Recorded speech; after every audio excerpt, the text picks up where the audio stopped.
Hello, Internet, and welcome to my live reaction for School Live Letters, Chapter 3. When we last left our heroes, we were focusing on Kurumi and her struggles to become a doctor in the aftermath of her infection. We see her kind of psychological burden of feeling like a burden as a result of her paralysis, and how the doctor Hakatana, one of those things, I don't remember exactly. And this little boy helps her kind of get out of her funk, and she's starting to refocus her studies. And then yeah, we kind of left off with that. Presumably, we're going to focus on Yuki this week, given that she's the last one to write a letter to Miki.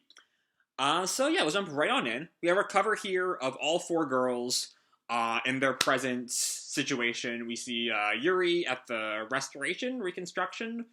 I forget what exactly it was called. Yuki with her students as a teacher.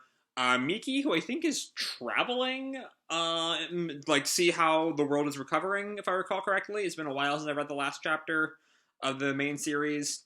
Then we see Kurumi studying to be a doctor. It's all in color, it all looks very good. Their growth, their future. Chapter 3, K. Okay. Okay, I guess we're not focusing on Yuki then. As we open with a flashback to the day of the apocalypse. Class ended early that day, and we see Miki and Kei, but the sky was such a beautiful blue. It seemed a shame to go straight home, so we stopped somewhere on the way. And we see Kei and Miki at the mall, talking. This mall is pretty great. And then Miki turns to her, why do you still carry around a CD player? Make fun all you want, but the sound is completely different. Oh yeah? Miki turns to her, hey Kei, what kind of music are you listening to? Here. And she lends Miki an earphone. I think this is a new conversation. I don't think we've seen this anywhere in the past. But you know, it's basically just them chatting before the end of the worlds. And Miki, she's like, her eyes are closed, she's kind of sweating, and then she opens them confused. And then Miki turns to Kei. Sorry, we see Kei is kind of jamming out. Sorry, is this on? Yeah? Wait. And then she puts it back in her ear. I can't hear anything. Oh, it's a nightmare. Because then we see that Kei has disappeared, leaving just the CD player. Kei? And then back in the present, Miki wakes up. So just as a reminder, last time we saw Kei, I think was... Did we see her during the return to Megarigalka? We might have seen... Yeah, because I think she infected Miki on the climax of the final arc. Or almost infected Miki, and then Miki got the vaccine, I think. It's been a while. So yeah, she's definitely a zombie. We're not gonna, find out that she's still alive. She's super dead. But anyway, Miki sits up, scratches her head, deals with a nightmare she just had, and falls back onto the couch of her RV. And then we see the RV is a place called River City. Don't know where that is. Miki gets out, and she's looking around. We see, a full body shot of her. She has, a golf club as well, and some kind of, I think it's a squirt gun, a water gun, in a holster, and a flashlight. That's a crowbar, not a golf club. But anyway, she's investigating a, broken down mall, maybe? It might be, if it's a mall, that would tie in with Kei. That's where she hit out with Kei at the beginning. Anyway, she comes in, and we have her inner monologue. I can't remember the song. I'm certain I heard it. But when? That day? No, before then. She still looks around, and she finds a piano. I can't remember, no matter how hard I try. And I remember the piano being important to her arrival into the school life club, but I don't remember the exact details around it. And she comes over to the piano. It's here. Oh, is this the mall where she was hiding out? Because I figured she was out somewhere in Japan. We don't really know where. But I think this is the piano. As if her reaction is any indication. She has a flashback to her arrival. But the panels are so kind of, we only see parts of them and only a few of them that, again, I don't quite remember the exact details, but it's the piano from the mall where she was hiding out with Kay. I wonder if Kay passed through here too. Now we're back in flashback land. Presumably this is, I think this is Miki thinking about what could have happened with Kay after she left their little hideaway, and before she died. Because she's running through like the destroyed mall with a baseball bat and a bag, and a zombie like grabs the bag. Just kind of curious actions for a zombie. But she falls down the escalator to where the piano is, and she climbs on top of it. As the zombies all gather around her, try to like, get up there. Kay! Is this some kind of... Oh, it's a 2-page spread that Manga Dex is not doing a good job of portraying. Because we see on top of page 13 just Kay, and there's no one there. But it's kind of Miki's vision, or imagining, as if she would have been able to save Kay, if she were on that piano. And because it's adult Miki and high school Kay, and she reaches out for Kay. She grabs Kay's hand, pulls her in for a hug. And we see Kay cries, but there's no dialogue here, which emphasizes its dream nature. Because Miki says, "Yeah, it's been so long," but there hasn't been anything to say yeah to. Let's go. And so yeah, now she's kind of following her own imagination of Kay, it looks like. A thing to note here, though, is that in these earlier scenes of her rescuing Kay from the piano, the borders are black, like they were for the Nightmare, but at this point they're white, like it's present day.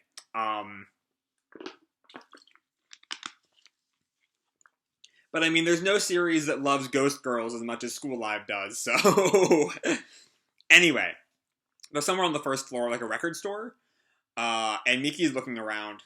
Kay might have come this way when she left. She'd hide here for a while, and then she'd use the CD player. They're lured by sound, so maybe that album.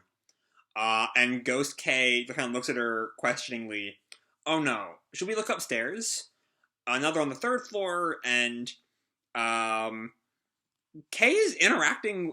It seems like she's interacting with the world in a way that's kind of interesting, even though she's clearly not there. An important detail to kind of emphasize that is there's always this like aura of light around her, emphasizing that she's a ghost. And it's nice that you've come far enough that like Kaiho can just admit when there's a vision in the room. He doesn't have to like play it up like she's real, like with Megane and Rue. But anyway, Ghost Kay takes Miki to like a keychain stand and shows her one. And we see a clothing store, which we might have...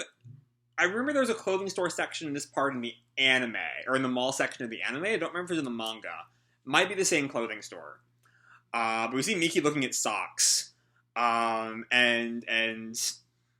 Kay like pokes her and shows her some like lacy underwear with this kind of like devilish grin.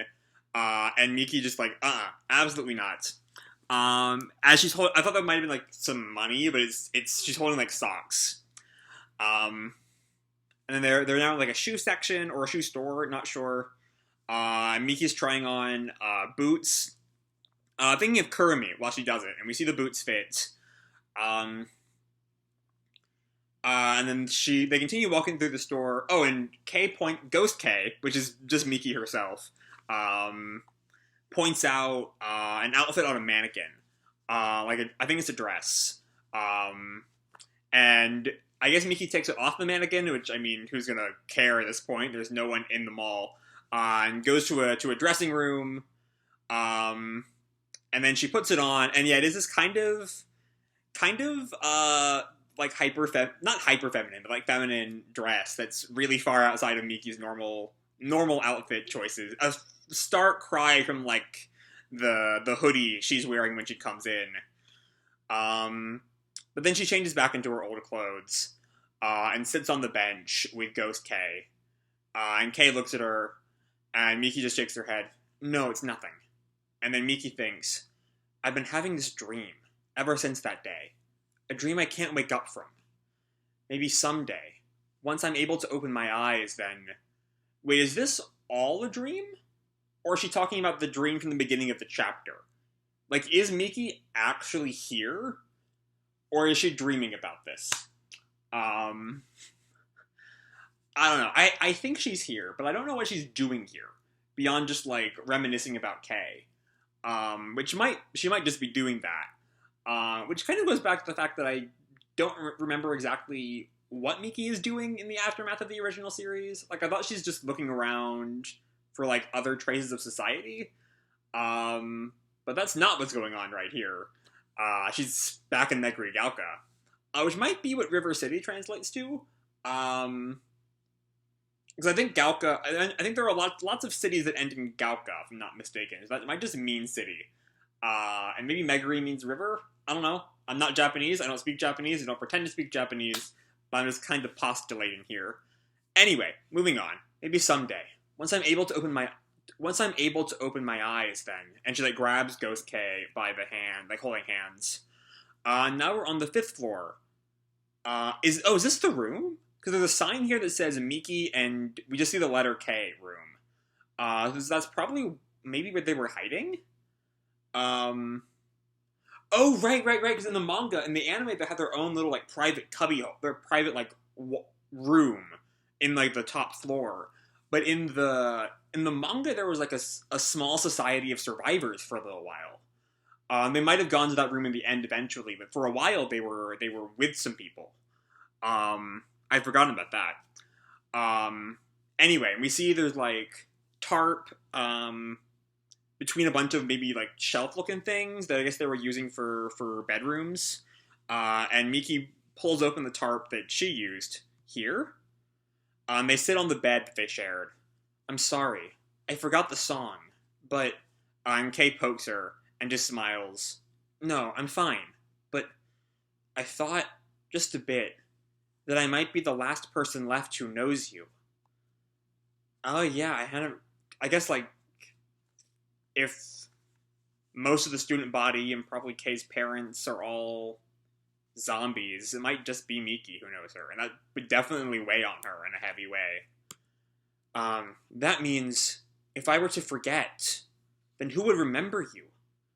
And Kay's eyes, like, widen, and she leans on Miki and fades away. And as she's fading away, she lets out, I love you. And then disappears. And we see, while Miki was seeing all of this as their pristine, clean bedroom, it's been burned. Like, the sheets are burned, there's, like, trash bags that are burned, tarps burned. It's not just Kay she was imagining, it was this whole room. And also, we get an actually decent 2-page spread here. I don't know why the piano scene we didn't get that for, but here we do, and it's a really nice, a really cool set of panels. She sees just the devastation that she had ignored with Kay with her, forced back to reality without a ghost to protect her. And she looks around again, and she sees I think she's closing the door. No, she's opening this. This might be the room where she last saw Kay. If that room was in the manga, I'm assuming it was. But I've not read I'm much more familiar with the early parts of the anime than I am with the manga, which I've not read in 4 or 5 years now. But anyway, she opens the door, like, shaking, and it creaks open. And yeah, she steps into the room, which is looking much better. It is the room from the only part of her backstory the anime kept. With the copy of Stephen King's The Stand still lying on the bed. Which, as I recall, is where the name Randall came from, in, like, a meta sense. So it's interesting that illusion was in the story so early that I never noticed. But anyway, she looks around the room. It's no one's been in here for 3 years, but it's still basically the same. And she looks inside a cardboard box, maybe for Kay's CD player, maybe? Opens a locker, and says, "So, there's nothing here." And then she leaves, gets back on her bike, and leaves the mall. Is this, on the top of page 28, is this her RV, or is that another car that was just there? I'm not quite sure, but she's bikes away from it, so I guess not. But I thought her car was near the mall. Unimportant, because she bikes away and we just see the melancholy on her face. Realizing that the little memory she has of Kay is fading. Which, given that there is no one left to remember Kay, is really bad. And then we see what I'm guessing is a letter. A letter she's sending out to the other three. "Today I went to the mall. I don't know a lot about my father and grandmother. When I was little, I met them once before they died, I think. I might not remember, but I don't think I ever met my great-grandmother. Almost everyone dies and is eventually forgotten. That's the way it is. So we just press forward each day." Now she comes back to the RV, and she hears someone moving in there. Touko-san? And yeah, Touko's at the RV. I don't know why or how she got there. And she steps out. "Yo, it's been a while." "Yep, perfect timing." Miki asks, "What is?" "Here." And she hands her a bag. Maybe it's Kurumi and Yuri's letters? Because I was just thinking earlier, like, if Miki's out, like, traveling the world, how is she getting the letters? I just saw what it is. So we finally finished cleaning up the physical sciences building. Miki opens the bag, and it's the CD player that she was looking for. Or it might be a different CD player? I'm not sure. And Ao-chan's notebook turned up. She recorded broadcasts she picked up from the radio. Risan said, "We should show this to you." The broadcast said to help the girl in the mall. Is this Kay, someone you know? Wait, huh? Did someone know about Kay? And we don't see the letter. We see a translator note, translation to follow. Because I thought Kay, got inducted in the mall and then... So Kay got a radio. And she was sending out, go save Miki. Okay, that kind of changes the timeline that I've been thinking for Kay's death. Also, I do like that Aosoi, not knowing, K is a name, writes I think that's writing the letter K in the top left. There might be a Japanese character, I don't know. Given that, K is phonetically the letter K. And Touko says K is in the letter. Anyway, is this K someone you know? And this, it was hanging from the ceiling in the station where the signal came from. Might have been used as a lure. I changed it. Oh, I think that is the same song that from the dream sequence. The text of the song is "We took each other's hand," and Touko just responds, "I changed the batteries," and Miki puts in the earphones and hits play and just listens to it. And Touko looks at her shocked as we see Miki just starts, crying. And she collapses on her knees as Touko's just like, "What?" When you're pressing forward, forgetting to turn and look back, and someone grabs you from behind. I don't mind days like those. And we see one last image of high school age Miki and Kay. Gakugarashi Odayori is a bi-monthly release, so the next chapter won't be till December. And here is a translation of Aozoi's notes. It's broadcast 3 times. The speaker's a girl high school age. "This is Kay. Can anyone hear me? Right now I'm at Meguri-Gaoka Station, in the station master's office at the north exit. My leg's injured. I don't think I got bit, but I can't really walk well. It hurts pretty bad, and I might not be able to get out of here by myself. Anyone listening, please come and get me. I'm running out of water, so I can't stay here long. Oh, also, there's a girl waiting by herself on the top floor of the mall in front of the station. If you could, please go to her." On Aozoi's note, the broadcast repeated with roughly the same wording 3 times in intervals of an hour. Judging by the message, I believe it was broadcast using the station office's broadcast equipment. I waited on the same frequency the next few days, but the broadcast never repeated. So I'm guessing that means that she made it to the station. She was bit. She didn't think she got bit, but she was bit and then died there. Or she needed to get water, tried to escape, and failed. So yeah, this is a great chapter. And I had honestly kind of been expecting that this month would be about Yuri, and then, not Yuri, Yuki, and that would kind of be it, given the frame of the story was the girls writing letters to Miki, and so we'd see the three of them, and then maybe a fourth chapter about Miki, and then we'd be done. Which, like, next chapter should actually be about Yuki this time, so maybe that is the end. But the subreddit says there's still at least 2 more chapters after next time. It has at least tentative release dates for 4, 5, and 6. I don't know where they're getting that information, but I'm choosing to trust them. Anyway, on to the chapter itself. I love this chapter. This chapter is incredible. We really get to spend some time with Miki. I'm still not entirely sure what she's doing long term, beyond just like this chapter. She's specifically going to the mall to like reminisce and maybe, I don't know, if she knew that Kay left with a CD player, why would she look for the CD player in the mall? Though, as kind of one of the points of the chapter is her memory of Kay is fading, she might have forgotten that Kay left with the CD player. That's the most sensible answer I have. But yeah, one of the highlights of the chapter is just the scene with her and Ghost Kay wandering around is just kind of fun. Even if it's kind of tinged with this, the CD player might have been, like, when they're in the album store, maybe the album led the zombies to her. But it's just kind of, it's great to really see Kay. Like, we've seen a couple of scenes of zombie Kay since then. But for the most part, she's, backstory.